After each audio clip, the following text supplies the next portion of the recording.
오늘 데살로니가 후서 말씀을 함께 읽습니다. 주중에 데살로니가 전서를 읽고 오셨을 텐데 잘 연결되었으면 좋겠습니다.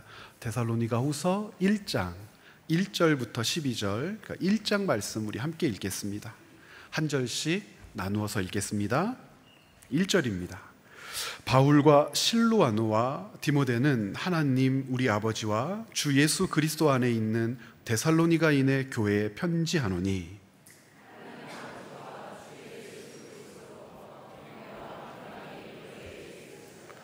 형제들아, 우리가 너희를 위하여 항상 하나님께 감사할지니 이것이 당연함은 너희의 믿음이 더욱 자라고 너희가 다 각기 서로 사랑함이 풍성함이니,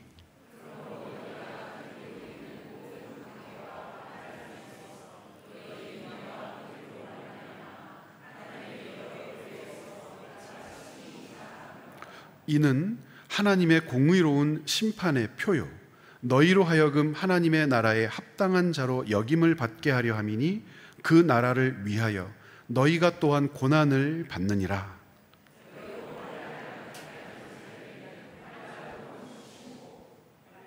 환난을 받는 너희에게는 우리와 함께 안식으로 갚으시는 것이 하나님의 공의시니, 주 예수께서 자기의 능력의 천사들과 함께 하늘로부터 불꽃 가운데에 나타나실 때에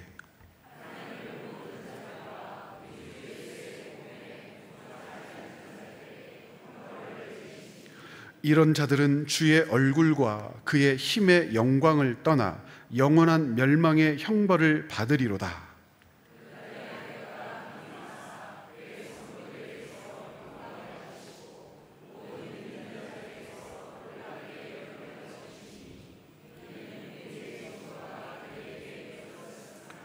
두 절 함께 읽겠습니다. 이러므로 우리도 항상 너희를 위하여 기도함은 우리 하나님이 너희를 그 부르심에 합당한 자로 여기시고 모든 선을 기뻐함과 믿음의 역사를 능력으로 이루게 하시고 우리 하나님과 주 예수 그리스도의 은혜대로 우리 주 예수의 이름이 너희 가운데서 영광을 받으시고 너희도 그 안에서 영광을 받게 하려 함이라. 아멘. 데살로니가 전서와 후서가 바울의 서신 가운데에서 어떤 독특함을 가지고 있다는 것 여러분 알고 계시죠?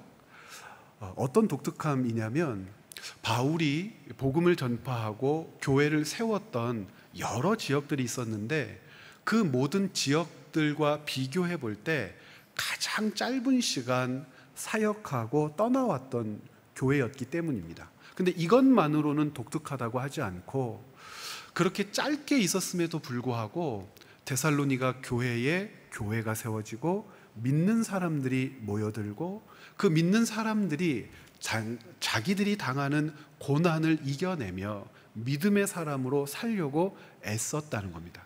이게 굉장히 독특하죠. 그러면 얼마나 짧았길래 이와 같은 모든 사실을 독특하다고 하나? 바울이 데살로니가를 방문했던 때, 그때가 언제쯤 되었을까? 그러니까 여러 가지 의견들이 있지만 대략 50년 초쯤 되었을 거다. AD 50년입니다. 예수님께서 탄생하고 50년, 부활 승천하시고 20년이 되지 않았을 때, 대부분 한 50년쯤 되었을 거다 이야기를 합니다. 그리고 나서 그곳을 떠나왔는데 이 데살로니가 전서는 언제쯤 기록되었을까? 아무리 넉넉하게 잡아도 51년 안쪽이었을 거다. 그러면 오늘 우리가 본문으로 읽은 데살로니가 후서는 언제쯤 기록되었을까? 아무리 넉넉하게 잡아도 52년을 넘지 않았을 거다. 자, 그럼 생각을 한번 해보십시오. 총 몇 년이죠? 50년쯤에 방문했고 51년쯤에 데살로니가 전서를 보냈고 아마도 이 51년 안에 전서와 후서가 다 보내졌을 것 같은데 조금 넉넉하게 잡는다면 52년도에 데살로니가 전서가 보내졌으니까 아주 짧은 기간 데살로니가가 여러 가지 일들을 동시에 경험했다는 것을 알 수 있죠. 그러면 짧게 복음을 전했다는데 얼마나 짧게 복음을 전했다는 건가? 사도행전 17장과 함께 그 내용을 확인해 보면 어느 정도인지를 분명하게 가늠할 수 있습니다. 17장 1절부터 읽어보면 데살로니가에서의 사역을 아주 잘 요약해 놓고 있는데요, 바울이 빌립보를 떠나서 데살로니가로 들어갔다 하고 1절에 시작됩니다. 데살로니가에서도 언제나 그랬던 것처럼 유대인들이 모이는 회당에서 복음을 전파합니다. 그런데 그 회당에서 얼마나 복음을 전파했느냐, 2절에 이렇게 기록되어 있어요. 같이 한번 읽어볼까요? 바울이 자기의 관례대로 그들에게로 들어가서 새 안식일에 성경을 가지고 강론하며, 이 새 안식일에라고 하는 표현 때문에 짧게 머물렀다 그러는 겁니다. 여기에는 두 가지 의견이 있어요. 첫 번째는 새 안식일이니까 3주 정도 머물렀다, 안식일을 연거퍼서 3번 얻게 되었고 그 복음 전파하려고 3주 정도 머물렀다, 이렇게 생각하시는 분이 있고, 3주는 너무한 것 같아, 이게 3주라고 하는 표현이 아니라 여러 달일 수 있는데 아마도 그 중에 안식일에 3번 정도 복음을 전파할 기회를 얻은 것 같아. 여러분, 전자 같으세요? 후자 같으세요? 중요한 건 첫 번째를 선택하건 두 번째를 선택하건 지옥에 안 간다는 사실이죠. 괜찮습니다. 그런데 저는 두 번째일 가능성이 크다고 생각합니다. 회당에서 유대인들이 3번을 연속해서 바울에게 기회를 줄 리 없어요. 왜냐하면 그 다음에 나타나는 이야기 때문에 그래요. 바울이 전한 복음 때문에 술렁술렁 사람들의 마음이 흔들립니다. 유대인처럼 하나님, 여호와 하나님을 믿고자 회당에 모였던 이방인들이 있었는데 그들은 돈 많은 사람들이었어요. 귀부인들이었어요. 그리고 어떤 일정한 지위가 있는 사람들이었어요. 그런데 그들이 바울의 말을 듣고 마음이 흔들리는 거예요. 그가 전한 예수 그리스도를 믿게 된 거예요. 그리고 더 많이 듣고 싶어 하는 거예요. 바울을 따르는 거예요. 유대인들이 가만 내버릴 수 없어서 바울과 그들을 떼어놓으려고 하는데 그게 되나요? 그래서 어떤 일들을 동원하냐면 참 못된 짓을 합니다. 7절에 보면 이렇게 기록이 되어 있어요. 야손이 그들을 맞아들였도다. 야손은 아마 디아스포라 유대인 중 한 사람이었을 거다. 이 유대인, 이 사람을 중심으로 해서 바울이 복음을 전하는 일을 얻게 되었을 거다. 그리고 바울의 복음을 듣고 그도 유대교에서 기독교로 개종하는 일이 있었을 거다 할 때 그 야손이라고 하는 사람이 그들을 맞아들였도다. 바울과 실라를 이야기하는 거죠. 이 사람들이 다, 자, 그 다음이 중요해요. 가이사의 명을 거역하여 말하되 다른 임금 곧 예수라 하는 이가 있다 하더이다. 지금 무엇으로 변화시킨 장면이죠? 지금 종교 문제, 그렇죠? 예수 그리스도를 전파한 복음의 문제, 종교 문제를 정치 문제로 치환해버리는 거예요. 종교 문제로는 바울을 곤란하게 할 수 없으니까 지금 바울이 한 일은 정치적인 사안이다. 바울이 지금 무슨 일을 했냐면 우리 로마 제국의 황제 카이사를 업신여기며 카이사를 자리에서 끌어내리고 그 자리에 예수라고 하는 자를 옹립하려고 한다라고 하는 말도 안 되는 주장을 펼쳐내기 시작한 거예요. 데살로니가 사람들은 이 일들에 굉장히 민감해요. 왜냐하면 데살로니가 그리고 빌립보 같은 지역은 로마로부터 자유도시라고 하는 칭호를 받은 도시예요. 자유도시 그러면 세제 혜택도 받았을 것이고 정치적으로 독립적인 행위를 어느 정도 보장을 받았던, 그냥 경제적으로 정치적으로 완전히 독립하진 않았지만 자치권을 보장받았던 도시란 말이에요. 그런데 거기에서 반역자들이 움틀움틀 움직인다고 생각해 보세요. 카이사의 명령을 거역한다고 생각해 보세요. 로마로부터 받았던 혜택을 유지할 수 있었을까요? 그러니까 그걸 노린 거죠. 바울 일행이 바로 그 일을 하고 있다고 고발하면서 바울 일행을 내쫓으려고 합니다. 그래서 바울과 복음 전파했던 바울의 제자들이 그 땅 데살로니가를 떠나오게 된 거죠. 그리고 베레아로 내려갑니다. 베레아에서도 복음을 전파하는데 역시 반응이 좋아요. 그런데 베레아에도 오래 머물 수가 없었어요. 왜 그러냐면 데살로니가에서 청부 폭력배들을 산 거예요. 이 깡패들을, 불량배들을 돈 주고 고용하고 또 유대주의자들이 직접 나서서 바울을 추적하는 거죠. 잡아 죽이려고요. 잡아서 감옥에 가두려고요. 그래서 바울은 베레아에서 또 급하게 급하게 떠나가요. 그래서 우리가 아는 그 아테네로 옮겼다가 고린도까지 내려가는 2차 전도 여행의 여정길을 걷는단 말이죠. 그러니까 이 바울이 데살로니가에 머물렀다, 그런데 짧게 머물렀다라고 하는 것은 이러한 측면에서 함께 조망해 보아야 돼요. 짧게는 몇 주까지 줄일 수가 있어요. 실제로 물리적으로 3주 정도 있었다. 그런데 3주는 아니더라도 어느 정도 이상은 되지 않을 거다. 수개월 이상은 되지 않을 거다. 왜냐하면 바울이 데살로니가에 머물렀던, 방문했던 시기, 데살로니가 전서와 데살로니가 후서를 보냈던 모든 시기를 합쳐도 만 2년 정도밖에 되지 않고, 횟수로 계산을 해도 3년밖에 되지 않고, 이 어느 교회랑 닮았어요? 예, 그 교회랑 닮았어요. 그렇죠. 채자 빗자를 쓰는 교회랑. 그렇게 짧은 시간 바울이 머물렀다 떠나왔단 말입니다.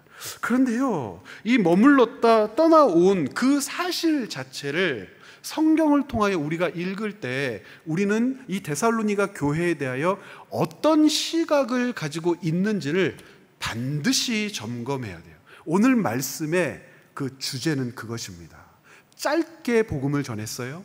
그런데 그 교회가 박해와 고난에 처하게 되었습니다.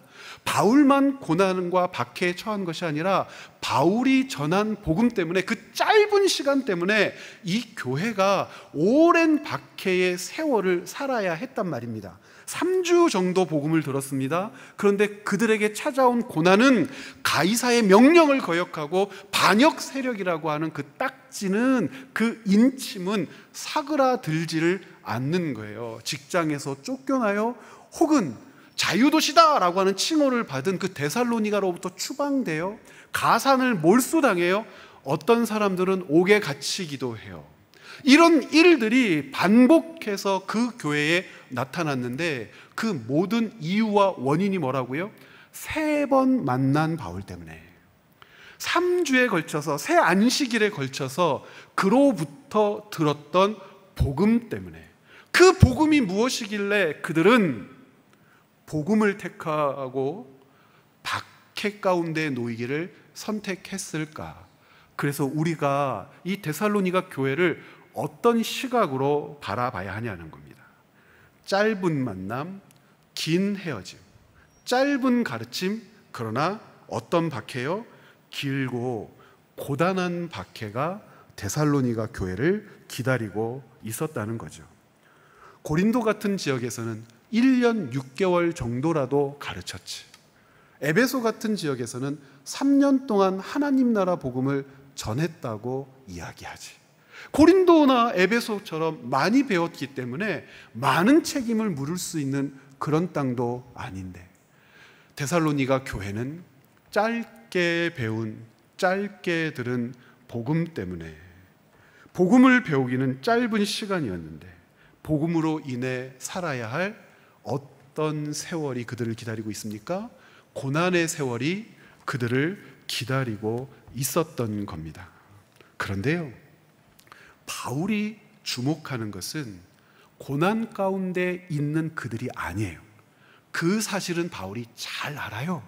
그런데 바울은 고난받는 그들에게서 기적을 봤어요. 놀라운 기적을 봤어요. 말도 안 되는 상황을 목격하게 됩니다. 여러분, 그게 혹시 무엇인 줄 아십니까? 복음을 듣는 그 시간이 짧았는데요, 이 데살로니가에 교회가 세워졌다는 것도 놀라운데, 교회로 모인 그들이 들었던 복음을 붙들며 살아내려는 몸부림의 이야기가 바울에게 들려오기 시작하는 겁니다. 어떤 일들이 그들 안에서 펼쳐지고, 그들은 어떤 일들로 바울과 교제하며 자기들의 삶을 이야기하고 있을까? 데살로니가 후서 1장 11절, 오늘 말씀에 이런 기록이 있어요. 좀 같이 한번 읽어볼까요? 이러므로 우리도 항상 너희를 위하여 기도함은 우리 하나님이 너희를 그 부르심에 합당한 자로 여기시고 모든 선을 기뻐함과 믿음의 역사를 능력으로 이루게 하시고. 여러분, 주목해야 될 빨간 글씨 혹시 보이세요? 믿음의 역사라고 하는 것을 주목해 보세요. 그리고 동일한 이야기가 데살로니가 전서에도 기록되어 있는데, 데살로니가 후서 1장 11절과 같은 말씀인데 데살로니가 전서에는 1장 3절과 4절에 기록되어 있습니다. 자, 3절만 읽어보겠습니다. 함께 읽죠. 너희의 믿음의 역사와 사랑의 수고와 우리 주 예수 그리스도에 대한 소망의 인내를 우리 하나님 아버지 앞에서 끊임없이 기억하니. 자, 데살로니가 후서에서 반복되고 있는 같은 말, 어떤 말이 있어요? 믿음의 역사. 여기서 말하는 역사를 히스토리로 이해하시는 분들은 안 계시죠? 여기서 말하는 역사는 어떤 뉘앙스로 받아들여지게 됩니까? 큰 힘을 쏟는다, 그렇죠? 크게 애쓰고 수고하며 하나님께 붙들려 사용되는 일, 우리는 그것을 역사, 하나님의 역사 그러잖아요. 그 믿음의 역사를 이렇게 이해하시는 분들이 있는데, 여러분, 그것과는 조금 거리가 있는 단어입니다. 왜 거리가 있는 단어냐면 헬라어 단어가 그래요. 헬라어 단어가 에르군이라고 하는 말을 우리말로는 역사라고 번역했는데, 역사라고 번역하기에는 굉장히 무리가 있어요. 왜냐하면 이 단어 자체가 날 것대로 그대로 이해하면 행동, 행실 이런 뜻입니다. 행동, 행실. 그러면 어떻게 좀 날 것대로 번역할 수가 있냐면 믿음의 행동, 믿음의 행실. 믿음의 행동, 믿음의 행실이 데살로니가 교회 안에 있었다 그러는 거예요. 그러면 조금 더 이해하기가 쉬운데, 도대체 믿음의 행실, 믿음의 행동이라고 하는 것이 무엇일까? 여러분, 사랑의 수고라고 하는 것도 데살로니가 전서에 있었죠. 소망의 인내도 있었죠. 가장 근거가 되는 것은 사랑의 수고입니다. 이 사랑의 수고를 저는 어떻게 부르고 싶냐면 서로를 향한 붙듦이라고 저는 부르고 싶거든요. 한번 해보시겠습니까? 서로를 향한, 같이 한번 해보십시오. 조금 어렵더라도 서로를 향한 붙듦, 붙들어준다. 사랑의 수고, 왜 사랑의 수고라고 하는 표현을 썼는지 알 수 있는 대목입니다. 고난이 있었어요. 박해가 있었어요. 많은 것들을 빼앗긴 사람들이 있는 거예요. 집을 잃기도 했었을 것이고 직업에서 쫓겨난 사람들이 있었을 겁니다. 그들을 누가 돌봐요? 자기도 먹을 것이 없을 때 나누어서 함께 먹는 사람들이 있었을 것이고, 눈물 흘리고 고통스러워 이 믿음의 길을 포기하려고 할 때 그들을 품고 격려하고 위로하며 그들 곁을 지켰던 사람들이 있었기 때문에 데살로니가 교회가 믿음의 경주를 계속해서 이어갈 수 있었던 거죠. 사랑의 수고란 말입니다. 그 사랑의 수고로 말미암아 객관적으로 많은 사람들이 이 교회는 하나님 나라의 공동체야 하고 목격하게 된 일, 믿음의 행실이 눈에 목격되었단 말입니다. 이게 기적이죠. 너무나 짧은 시간 함께 교제했어요. 그리고 떠나왔어요. 그런데 듣는 소식이 무엇이냐면 그 땅에 교회가 세워졌다는 거예요. 그리고 성도들이 모여들기 시작한다는 거예요. 그리고 모이지 못하게 하려고 정치적인 박해가 시작됐다는 거예요. 빼앗는다는 거예요. 가둔다는 거예요. 매로 때린다는 거예요. 쫓아낸다는 거예요. 그러면 무서워 떨면서 모이는 것을 패하고 흩어져 버리고 마치 이전에 없었던 것처럼 흔적도 없이 교회 공동체라고 하는 존재들이 사라져 버릴 수가 있는데, 모이는 일들이 지속되고 믿음의 행실들이, 행동들이 계속해서 확인되고 목격되는 거예요. 바울이 깜짝 놀란 거예요. 그곳에 교회가 세워졌고 그 짧은 기간 들은 복음을 그들이 붙들어냈고 그 삶을 살기 위하여 몸부림치고 있다라고 하는 소식이 바울에게 들려온 거예요. 자, 그러면 지금 바울과 데살로니가 교회 사이에 오고 간 대화를 우리가 한번 유추해 볼 필요가 있어요. 바울이 왜 데살로니가 전서를 보낼 수밖에 없었을까? 자, 여러분들이 데살로니가 교회 그러면 어떤 생각을 가지고 있는지 이 시간 한번 점검해 보세요. 많은 분들이 데살로니가를 이렇게 평가합니다. 복음을 들었던 짧은 시간, 그러나 찾아온 긴 고난, 이것 때문에 너무 힘들어해서 바울에게 물어봤다는 거죠. 도대체 이거 언제 끝납니까? 우리는 언제까지 이 일을 견뎌내야 합니까? 이 일은 언제 지나갑니까? 라고 바울이 그래서 그것에 대하여 답했다라고 하는, 그래서 짧은 배움 끝에 찾아온 고난에 대한 질문들이 그들에게 있었다가 데살로니가 교회를 바라보면서 일반적으로 많은 분들이 생각하는 것이에요. 그런데 저는 다른 측면도 바라봤으면 좋겠어요.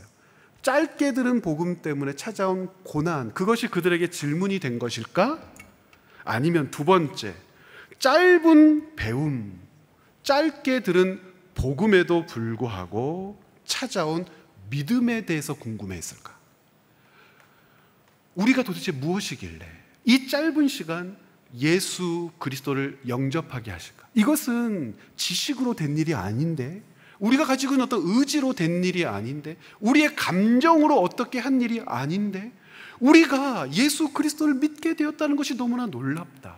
예수 그리스도를 알게 되었다는 것이 너무나 놀랍다. 데살로니가 교회 교인들이 정말 궁금해했던 것은 왜 우리에게 이 고난이 있고 이 고난이 왜 끝나지 않습니까? 라고 하는 질문보다는 이렇게 짧은 시간 들었던 복음이 우리에게 뿌리를 내리고 우리가 이 복음으로 예수의 사람이 되었다는 것이 너무나 놀라운데 도대체 이것이 무엇입니까? 라고 하는 질문들이 그들에게 있지는 않았을까? 여러분, 전자일까요? 후자일까요? 우리는 종종 정말 섣불리 전자로 데살로니가 교회를 바라봐요. 짧은 기간에 접한 복음, 이후 찾아온 박해. 하나님은 왜 우리를 돕지 않으시는 거죠? 하나님은 왜 우리를 구원해 주지 않는 거죠? 이 어려움을 하나님은 왜 물리쳐 주지 않는 거죠? 라는 이야기를 듣고 바울이 보낸 편지가 데살로니가 전서다. 그런데 여러분, 그렇지 않다는 게 데살로니가 전서와 후서에 가득 증거로 들어있어요. 정말 데살로니가 교회가 궁금해했던 것, 그들의 깊은 질문. 데살로니가 후서 1장 10절을 읽었는데 여러분 아마 잊으셨을 것 같아요. 1장 10절 말씀 같이 한번 읽어볼까요? 그날에 그가 강림하사 그의 성도들에게 영광을 받으시고 모든 믿는 자들에게서 놀랍게 여김을 얻으시리니 이는 우리의 증거가 너희에게 믿어졌음이라. 우리의 증거가 너희에게 믿어졌음이라. 즉 데살로니가 교회로부터 터쳐나온 모든 말, 질문은 예수 사건이 믿어졌기 때문에 나타난 현상들이라. 예수 사건이 믿어진 사람들이 할 법한 일들, 그런데 그 기간이 너무나 짧았기 때문에 잘 모르는 거죠. 그 잘 모르는 사람들에 대하여 데살로니가 교회는 바울에게 설명을 듣고 싶었고 다시 편지로라도 혹은 어떤 교제의 끈으로라도 연결되어 바울에게 배우고 싶었던 것이 사실이었던 것 같습니다. 그래서 우리는 질문의 방향을 바꿔야 돼요. 우리는 너무 쉽게 고난이 언제 끝납니까? 이게 데살로니가 교회 성도들의 질문이라고 생각하지만 데살로니가 전서와 후서를 읽으면서 이렇게 물어보십시오. 뭐라고 물어보시냐면 언제입니까가 아니라 어떻게 살아야 합니까? 라는 질문이에요. 데살로니가 교회는 바울에게 도대체 언제까지 견뎌야 합니까를 묻는 것이 아니라 선생님, 우리가 복음을 들었는데 그 복음을 들은 사람으로 어떻게 살아야 합니까? 우리의 삶의 방향이 옳습니까? 이렇게 사는 것이 맞습니까? 하나님께서는 이것을 원하실까요? 그때 바울이 그들을 자랑스럽게 여긴다고 했습니다. 왜 자랑스럽게 여긴다고 했어요? 너희들의 소망의 인내, 믿음의 행동, 사랑의 수고를 아노니 너희들의 모든 삶이 이 마케도냐 여러 지방과 아가야 지방에까지 들려서 자랑거리가 되었노라고. 즉 어떻게 하고 있다는 거죠? 잘하고 있다, 잘 살고 있다라고요. 물론 이 이야기를 들으면서 우리가 어떤 것은 간과할 수 없어요. 짧은 시간이었기 때문에 성숙하지 않았을 거다라는 그 이야기를 우리는 또 생각을 해야 하는 것은 맞습니다.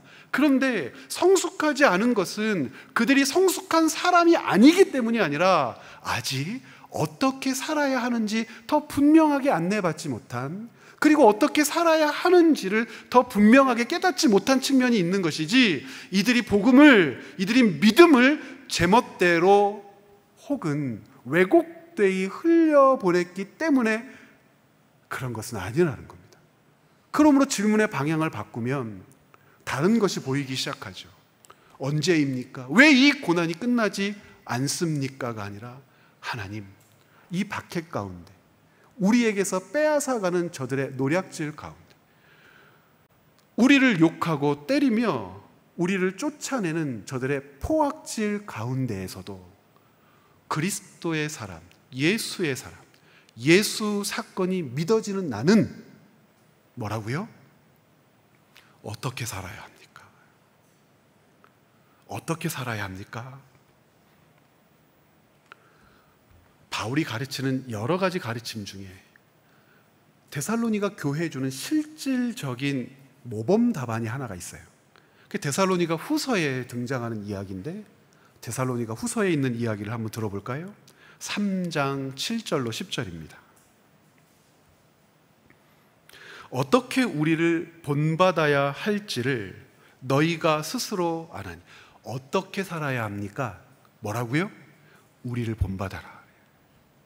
그리스도인으로 어떻게 살아야 합니까? 어떤 지경에 있다고요? 핍박, 고난, 박해 가운데. 그런데 바울은 이렇게 얘기해요. 우리를 본받아라. 우리를 본받으면 여러분 어떤 것들을 상상할 수 있겠습니까? 바울처럼 선교사가 되라. 사방을 방문하며 복음을 전파하라. 이적과 기사를 행하도록 하나님께 뜨겁게 기도하라. 뭐 등등등이요. 바울이 뭐라고 그래요? 본받는 내용 중에 우리가 너희 가운데에서 무질서하게 행동하지 않았다. 누구에게서든지 음식을 값없이 먹지 않았다. 우리 교회 식당 하시는 분들, 음식점 하시는 분들 많은데 목사들, 전도사들 방문할 때 공짜로 주지 마세요. 그러는 거 아니에요. 오직, 왜 이렇게 심각해지십니까? 오직 수고하고 애써 주야로 일함은 너희 아무에게도 폐를 끼치지 아니하려 함이니. 누구에게서든지 음식을 먹을 때 값없이 먹지 않았고 수고하고 애써 일했다. 너희들에게 폐 끼치려고 하지 않았다. 그런데 그렇게 할 권리가 없느냐? 권리가 있다. 그런데 그렇게 하지 않는 것은 본을 보이려고 했다. 우리를 본받게 하려고 했다. 그러면서 10절에 그 유명한 말을 하는 겁니다. 우리가 너희와 함께 있을 때에도 너희에게 명하기를 누구든지 일하기 싫어하거든. 여기에 이제 가로치고 처자가 있어야 돼요. 먹지도 말게 하라. 아마 그 말하고 싶었을 거예요. 놀랍지 않습니까? 여러분, 자기를 본받으라고 얘기를 합니다. 그러면서 실질적인 얘기를 드는데 성실해야 해, 진실해야 해, 열심히 일해야 해, 너를 고용한 사람들에게 이익을 끼치도록 일해야 해, 네가 고용주라면 다른 사람들을 돕고 섬기는, 그리고 그들의 삶을 살피는 일에 최선을 다해야 해. 절대로 공짜 같은 거 바라면 안 돼. 어쩌다 되겠지라고 아니란 생각으로 살면 안 돼. 치열하게 살아야 돼. 열심히 살아야 돼. 주어진 일을 감당하되 최선을 다해 일해야 해 라고 말하더라는 거예요. 40일 금식 기도를 해야 해. 헌금은 빼놓지 않고 해야 돼. 11조 냈어 안 냈어? 이게 나를 본받는 거야? 이런 걸 가르치지를 않아요. 뭐라고 이야기하냐면 어떻게 살아야 합니까? 라고 얘기하는데, 너 성실하게 살고 있는 것 맞니? 진실하게 살고 있는 것 맞니? 최선을 다하고 있는 것 맞니? 도대체 어떻게 살고 있는지 어디 나한테 한번 설명해봐 라고 이야기하며, 내가 분명히 이야기하는데 일하기 싫어하면 먹지 말아야 해. 왜 이런 이야기를 했냐면, 예수 그리스도의 재림이라고 하는 역사는 사실로 일어납니까? 일어나지 않습니까? 사실로 일어납니다. 그러나 그들 앞에 아직은 일어나지 않았습니다. 그런데 어떤 기대가 있었죠? 곧 오신다는 기대가 있었어요. 얼마 지나지 않아 오실 거라고 하는 그 충만한 기대로 삶을 삽니다. 그런데 바울이 지금 뭐라고 이야기하는 거냐면 예수 그리스도의 강림, 예수 그리스도의 재림, 그러므로 임할 심판은 사실이지만 그 예수 그리스도의 강림과 재림과 심판이 그것을 바라보는 것이 현실을 도피하는 일들이 되어서는 안 된다고 하는 거예요.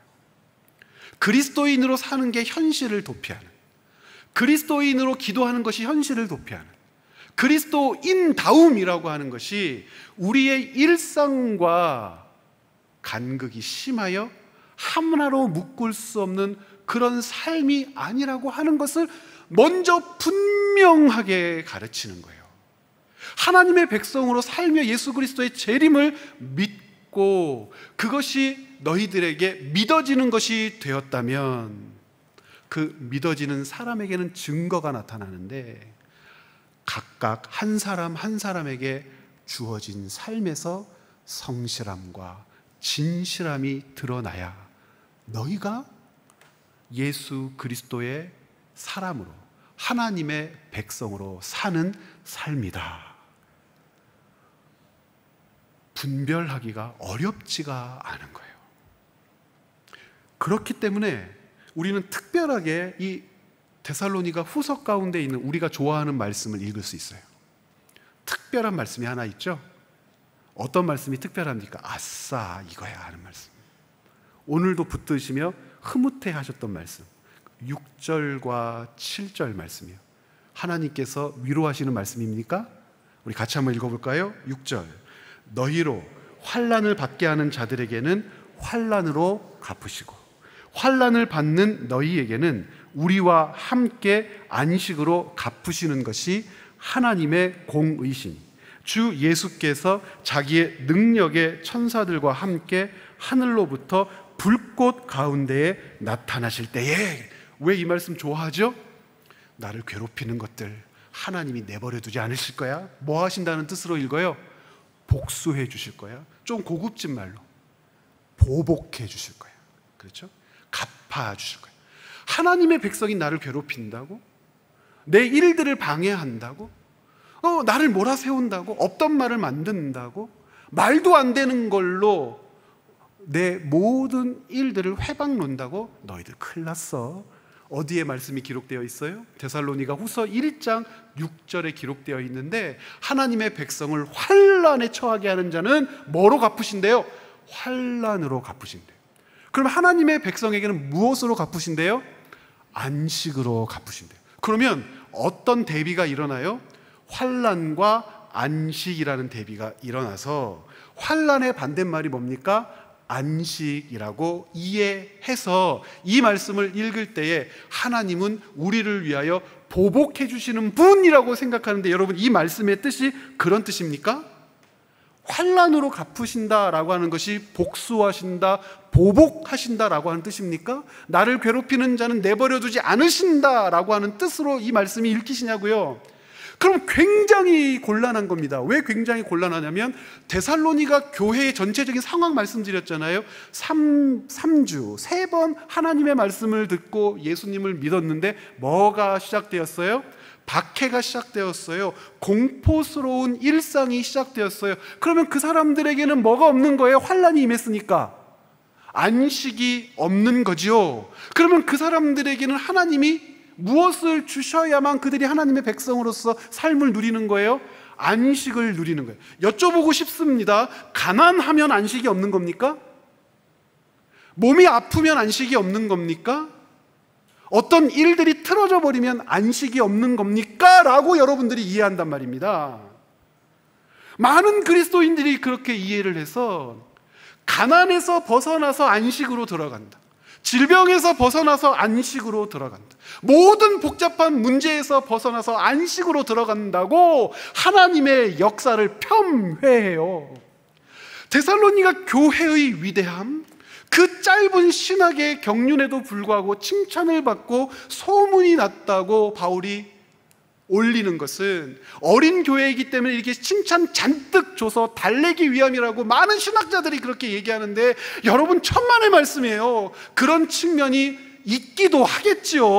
어린아이들을 어르고 달래가지고 믿게 하려는. 그런데 그 정도 수준이 아니에요. 데살로니가 교회는 놀라운 기적을 우리에게 보여주고 있는데, 그들에게 찾아온 고난, 공포, 환난에도 불구하고 그들에게는 사랑의 수고가 있었고, 소망의 인내가 있었고, 믿음의 행실이 있었어요. 뭘 누리고 있는 거죠? 안식을 누리고 있는 거예요. 안식은 환난의 반대말이 아니에요. 가난으로부터 벗어난 상태를 가리키는 게 아니에요. 질병으로부터 해방된 것을 가르치는 게 아니에요. 문제를 안고 있는데 그 문제가 시원하게 답을 얻었을 때 편안한 것을 안식이라고 얘기하는 것이 아니에요. 환난으로 갚으시고 안식으로 갚으셨다라고 하는 것은 우리에게 하나님의 백성이 누구인지를, 데살로니가 교회에 하나님의 백성이 누리는 지위가 무엇인지를 드러내는 원리입니다. 어떤 원리를 이야기하고 있는가?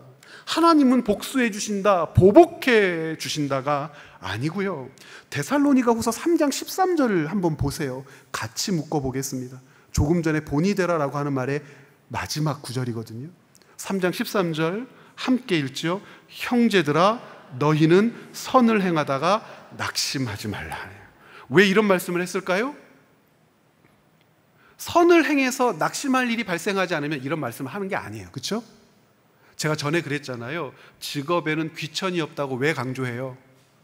이 땅에는 귀천이 있기 때문이에요. 모든 직업이 모든 사람에게 귀하게 받아들여지면 이런 용어 자체가 없어요. 이게 존재증명, 데카르트의 존재증명 아닙니까? 존재하기 때문에 말로 튀어나오는 거예요. 인식하는 거예요.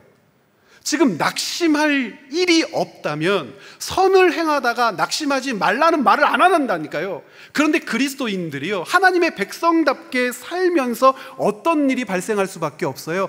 낙심할 일이 발생할 수밖에 없는데 그리스도인들에게 명령하기를 선을 행하다가 낙심하지 말라는 거예요. 왜?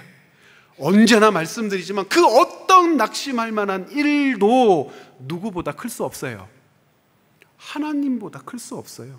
우리가 바라고 기대하는 어떤 위대한 일도 누구보다 클 수 없어요. 하나님보다 클 수 없어요. 우리가 놓여있는 가장 극악한 어떤 상황이라 할지라도 우리가 하나님의 자녀나 하나님의 백성, 하나님의 통치와 다스림 가운데 있다는 사실을 무효화시키거나 망가뜨리거나 허물어버릴 수 있는 그런 지경과 상황과 사태라는 것은 존재할 수 있습니까?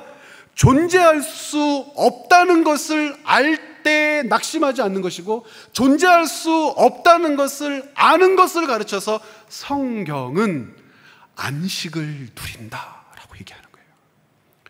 안식의 가장 근본적인 가치는 뭡니까? 지금 여기에 하나님이 나와 너희 무리와 함께 계신다는 사실이죠.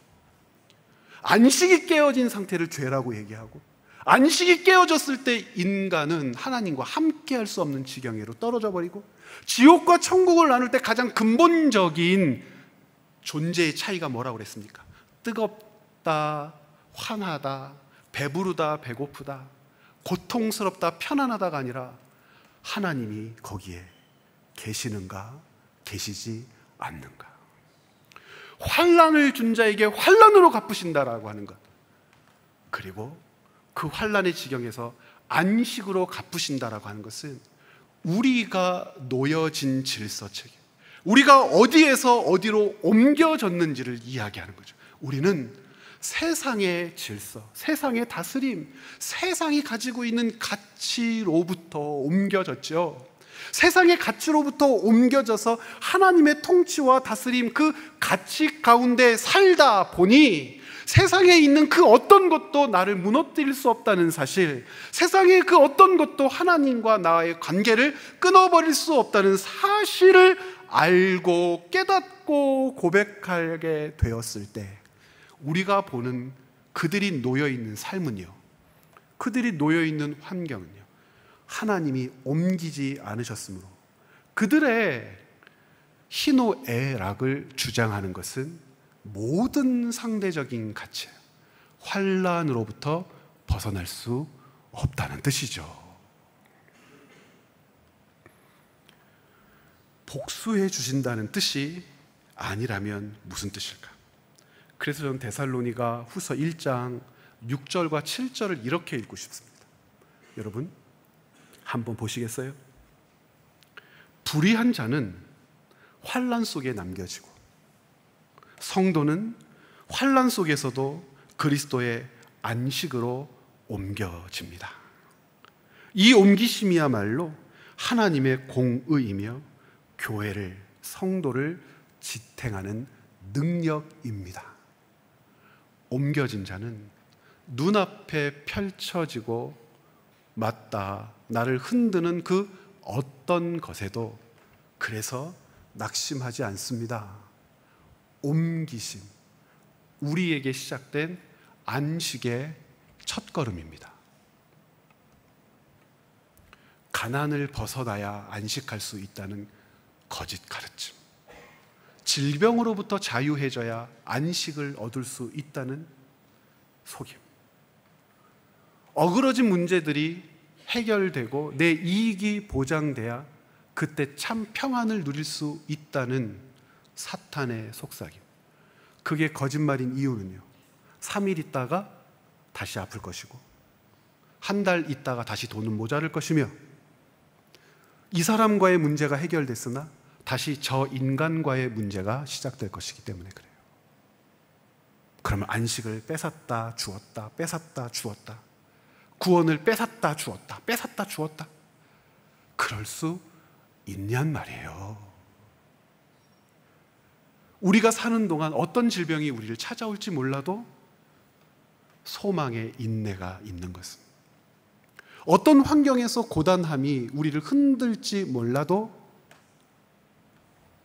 믿음의 행실을, 믿음의 행동을 중단하지 않는 것은, 서로를 향하여 연약함을 보고 공격하고 정죄하지 않고 사랑의 수고로 붙듦의 사역을 감당해 내는 것은, 우리 모두가 하나님의 안식이라는 거룩한 질서로 옮겨져 맡겨진 삶을 살고 있기 때문인 줄 믿습니다.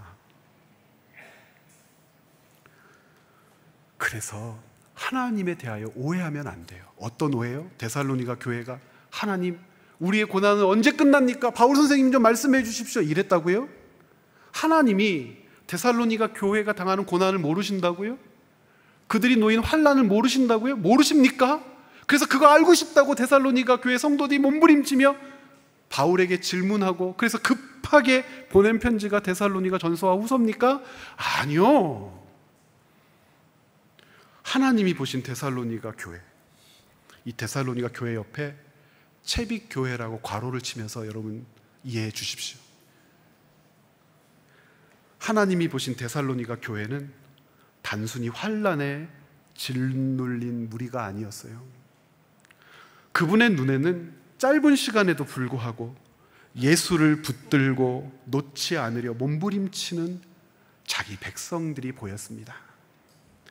가진 것을 내려놓으면서도 믿음을 잃지 않으려는 사람들, 눈물 속에서도 얻은 믿음을 삶으로 살아낸 믿음의 행실이, 그 성도들의 삶이 하나님 눈에는 보였죠. 하나님은 고난과 박해 속에서 떨리는 그들의 두려움을 모르실 리 없고, 그 공포 속에서 믿음의 불꽃이 꺼뜨려지지 않으려는, 그 불꽃을 사그라들지 않게 하려는 간절한 삶도 모르실 리 없죠. 하나님은 때때로 속히 빨리 지나가게 해주세요 라는 우리들의 울부짐도 모르실 리 없지만, 정말 중요한 것은 그 울부짖음 너머에 있는 믿음 때문에 우리가 내려놓은 삶도 알고 계신단 말입니다. 그래서 불의를 행하는 사람들에게는 공의의 심판을 말씀하시는 것이고, 믿음을 지키는 하나님의 자녀들에게는 안식을 약속하신 것이죠. 하나님은 성도의 고난을 외면하시는 분이 아니시기에 이 고난이 언제 끝납니까? 라고 물어볼 것이 아니라 어떻게 살아야 합니까? 라고 물어봐야 하는 것이 그래서 옳은 겁니다. 하나님이 모르신다면 언제라고, 속히라고, 빨리라고 애걸복걸 해야 하겠지만, 하나님이 아시는데 살게 하시는 것이라면 언제입니까? 라고 하는 물음이 아니라 어떻게 살아야 합니까? 묻는 것이 옳단 말입니다. 이것이야말로 데살로니가 교회를 향한 하나님의 심정이고, 오늘 여러분들을 향한 하나님의 시선입니다. 주님께서 기다리고 계시는 거죠. 언제입니까? 라고 하는 질문이 아니라 하나님, 어떻게 살아야 합니까? 라고 하는 질문을, 어떻게 살아야 합니까? 라고 하는 질문에 데살로니가 교회에 바울이 답변이 되었던 것처럼 데살로니가 전서 그리고 데살로니가 후서의 말씀들이 여러분의 어떻게 살아야 합니까? 라고 하는 그 질문에 답변이 될 줄 믿습니다. 한 주간 3장밖에 되지 않는 짧은 서신이지만 데살로니가 후서 말씀을 묵상하며 어떻게 살아야 합니까? 라는 여러분의 질문에 답변을 얻는 복된 시간 누리시기를 부탁드립니다. 함께 기도하시겠습니다.